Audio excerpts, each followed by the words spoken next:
संदिग्ध गुब्बारा बरामद किया गया, जिसको पुलिस ने कब्जे में ले लिया है। यह गुब्बारा सबसे पहले एक स्थानीय निवासी की नजर में आया, जिसने तुरंत इसकी सूचना थाना रामगढ़ को दी।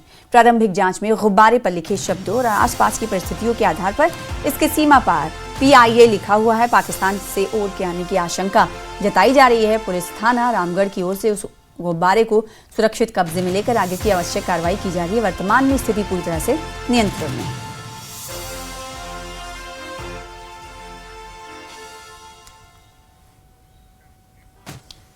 जम्मू में सुरक्षा के मद्देनजर बम निरोधक दस्ते ने स्नीफर डॉग्स के साथ उच्च न्यायालय और जिला न्यायालय परिसर में व्यापक सघन तलाशी और सैनिटाइजेशन अभियान चलाया। इस दौरान न्यायालय परिसरों के साथ साथ पार्किंग क्षेत्रों की भी गहन जांच की गई। अधिकारियों ने बताया कि एहतियातन सुरक्षा व्यवस्था को और मजबूत करने के मकसद से ये अभियान चलाया गया है। तलाशी अभियान के दौरान किसी भी प्रकार की संदिग्ध वस्तु या गतिविधि नहीं मिली।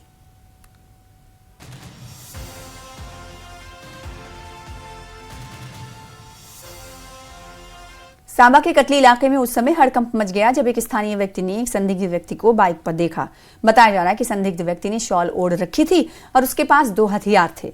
स्थानीय व्यक्ति ने तुरंत इसकी सूचना पुलिस को दी। सूचना मिलते ही जम्मू कश्मीर पुलिस हरकत में आई और मौके पर पुलिस के साथ साथ SOG और भारतीय सेना की टीम भी पहुंची। फिलहाल सुरक्षा बलों ने पूरे इलाके की घेराबंदी कर सघन तलाशी अभियान शुरू कर दिया है। आसपास के क्षेत्रों में आने जाने वाले रास्तों पर भी कड़ी निगरानी। आज सुबह का टाइम था, मेरे पास एक बाइक रुकती है, बंदा आता है अननोन पर्सन, जो मैं उसको जानता नहीं था। तो आज आया, पूछ रहा था कि हाईवे को रास्ता कहाँ जाता है, निकलता है। तो मैंने उसको बोला इधर से कम 10-15 मिनट का यही रास्ता है। उसने इशारा मारा, मैंने बोला हाँ यही रास्ता है। तो 10-15 आगे जाके उसने ब्रेक मारी। जैसे ब्रेक मारी तो मुझे लगा खड़ा हो गया, क्यों हुआ खड़ा। तो देखा उसने लोई अपने वो ओढ़ी थी। तो जैसे उसकी रेस देने से मतलब वो निकल गई, हवा से वो निकली। जैसे निकली उसके पीछे वेपन थे, 2 वेपन थे। मैं कंफर्म कह सकता हूँ, मतलब 2 तो थे, बंदूकें टाइम थी। तो बस वो देखी, मैंने उसको बोला रोक 1-2 मिनट ऐसे बोला। उसने पीछे मुड़ के देखा, रोका नहीं, मतलब निकल गया आगे से। तो कोई बैग उनका कोई बैग नहीं था सर, 2 वो ही थे, वेपन ही थे 2। कैसा ड्रेसअप था उनका?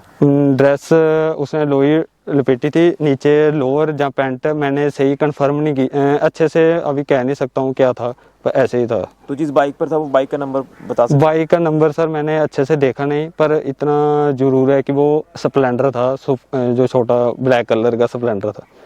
ना कोई हिंदी ना कोई, ऐसे ही उसने पूछा रोड बाहर की तरफ निकलता। मैंने बोला हाँ, बस ऐसे इतनी बात हुई मेरी, वो निकल गया सर।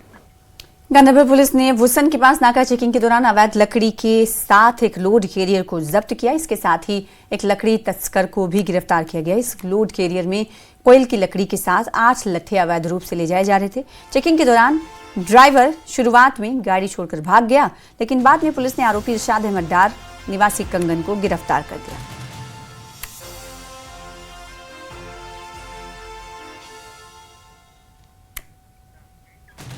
त्राल के गुज्जर बस्ती में पीने की पानी का सप्लाई सिस्टम खराब हो गया है, जिसकी वजह से सूखे के दौरान इलाके को बहुत दिक्कतों का सामना करना पड़ता है। स्थानीय लोगों के मुताबिक पानी की पाइपलाइन सड़ने की वजह से बस्ती में पानी की एक बूंद भी नहीं पहुंचती, जिससे रोजमर्रा की जिंदगी रुक गई है। इलाके के लोगों ने जल शक्ति डिपार्टमेंट से मांग की है कि वो एक फिल्ट्रेशन प्लांट बनाएं और पुरानी और ख़राब पानी की सप्लाई लाइनों को बदलें, ताकि लोगों को साफ और लगातार पीने का पानी मिल सके। उनका कहना है कि अगर इस गंभीर समस्या का जल्द हल नहीं निकाला गया तो हालात और ख़राब हो सकते हैं। पाइप न टंकी न आब कुन 2 मिनटन आब बस सिर्फ मज बोतल लगित पाइप कुन सोद न तुम वो पान टंकी कुन न दरवाज कुन न टंकी कह सोद न पाइप कुन न आब रोजान। वनकस वंदस मज सारे खुद बड़ प्रॉब्लम आबच। पेवान 10 गरन पे फेरुन कुन नलकस कुन आब कतर तम बाबत फेरुन गरकन बहुत जना खास कर माज बेन वाल प्रत कह तिम पेवान घर पत घर फेरुन सुले। इस बस्ती में हमने पानी की भी बड़ी सख्ती है। 3 दरखास्त दी मैं छम गए सम बनाना थो, किसी ने नहीं गौर करी मेरी उन दरखास्तों की। वे दरखास्त मुल्तला चलेगी और फिल्टर बेचारे डिप्टी आवा है, तो इससे गुजर फिल्टर की मेहरबानी है जो बेचारे लगातार दजिया ना बदा कागजा ना बदा बाद गया पानी की कतरी चालू करे। अच्छा सामान गवर्नमेंट ने दिता नहीं, नलका टूटा भी बोतल लाई अगर फिल्टर करू लगा गो वजह गवर्नमेंट ने नहीं दिता। तो यह मुश्किलात हमना ऊपरी जो मुश्किलात हमना पावर है तो पावर को जनाब हमने जो मसला 1,520 रुपया हमने पुआ महीना तो महीना फीस। अच्छा तो एक बत्ती दो बत्ती हम गुजर बाड़ा हमारा सिर्फ जुल्म है वो भी।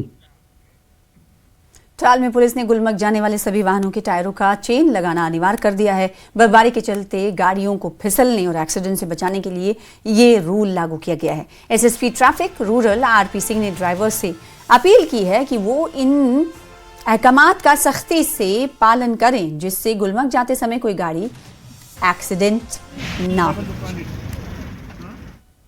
एज पर एडवाइजरी जो हम लोगों ने निकाली है, इनफैक्ट 2-3 दिन पहले ही हम लोगों ने निकाली थी, एंटी स्किड मैकेनिज्म जो है उनको किसी भी सूरत में उन्होंने अपने साथ रखना। ये सब हर एक जगह के लिए, ये सोनमर्ग के लिए भी है, आपके पहलगाम के लिए भी है, इनफैक्ट आपका गुलमर्ग जो भी है, जो भी हिली एरियाज है, जो भी हमारे टूरिस्ट रिजॉर्ट है, they have to carry anti skid mechanism जो है, एंटी स्किड जो चेन है उनके साथ रखनी है। और उसके साथ साथ ओवरलोडिंग कतई तौर पे बर्दाश्त नहीं की जाएगी। और उसके साथ साथ खासकर मैं गुलमर्ग की बात बोलूं, 10 सवारी से ऊपर गाड़ी हम लोग वहां पे हम लोगों ने कंट्रोल किया और हम लोगों ने इसीलिए किया क्योंकि रोड बहुत नैरो है।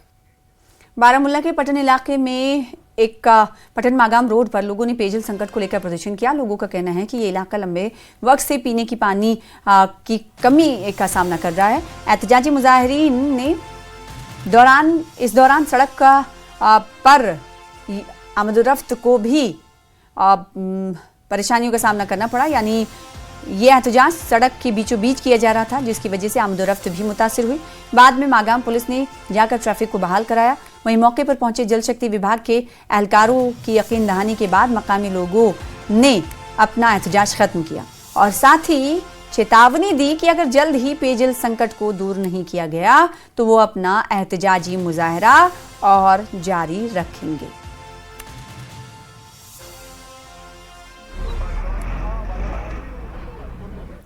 कटरा में स्मार्ट रोड परियोजनाओं को लेकर विधायक बलदेव राज शर्मा की अगुवाई में संबंधित विभागों की टीम ने संयुक्त निरीक्षण किया और अलग अलग इलाकों में जमीनी हालात का आकलन किया। इस दौरान टीम ने सड़क की चौड़ाई, यातायात दबाव, पैदल यात्रियों की आवाजाही और पार्किंग की संभावनाओं पर विस्तार से चर्चा की।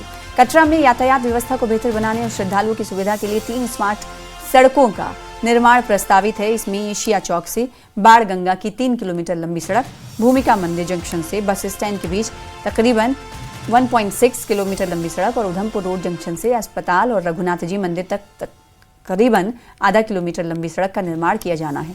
विधायक बलदेव शर्मा ने पीएम मोदी के पिछले साल 6 जून के दौरे के दौरान इन सड़कों का प्रस्ताव रखा था। इसके बाद पीएम कार्यालय के समन्वय से इस परियोजना का काम आगे बढ़ रहा है। देखिए, यहाँ एक बीपीआर हमने बनाना है जो ऑनरेबल एमएलए साहब ने पीएम साहब को रिप्रेजेंट किया है। तो वहाँ से हमें एक लेटर आया कि यहाँ के एक्सपेंशन ऑफ रोड्स का है। यहाँ 3 रोड है, जैसे एशिया चौक टू बाणगंगा है, दूसरी कौन सी है, ये भूमिका मंदिर टू बस स्टैंड है, एक तीसरी और है हॉस्पिटल रोड है। तो इसमें हमने ये सारा प्रपोजल पीपीआर डिटेल प्रोजेक्ट बना के स्टोन का देना है ताकि यहाँ की टोन की कंजेशन कम हो जाए। तो जैसे ऑनरेबल एमएलए ने हमें बताया है तो हमने ये विजिट किया है।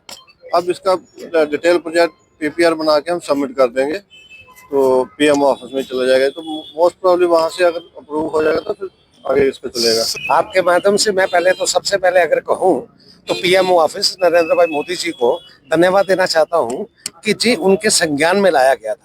यात्रा का रश देखते हुए 1 करोड़ की यात्रा का नंबर को क्रॉस करते हुए और उसके भी आगे अगर हम देखा जाए कटरा की जो डेवलपमेंट है, तुमेल से लेके कटरा तक की जो डाक की रोड आ रही है हमारी 295 करोड़ रुपए खर्चा उस पे सेंटर सरकार कर रही है। उसके अलावा जो जहाँ पे इंटर मॉडल स्टेशन जिसे आप बस स्टैंड कह सकते हैं 1200 करोड़ रुपए का प्रोजेक्ट वो है। ये सारी चीजें आने के बाद ये सारी चीजें जो है जो वो कटरा से बाहर है और जब कटरा से बाहर है तो इस कटरा को कंप्लीमेंट करने के लिए यहाँ पे स्मार्ट रोड्स बनना बड़ी जरूरी थी।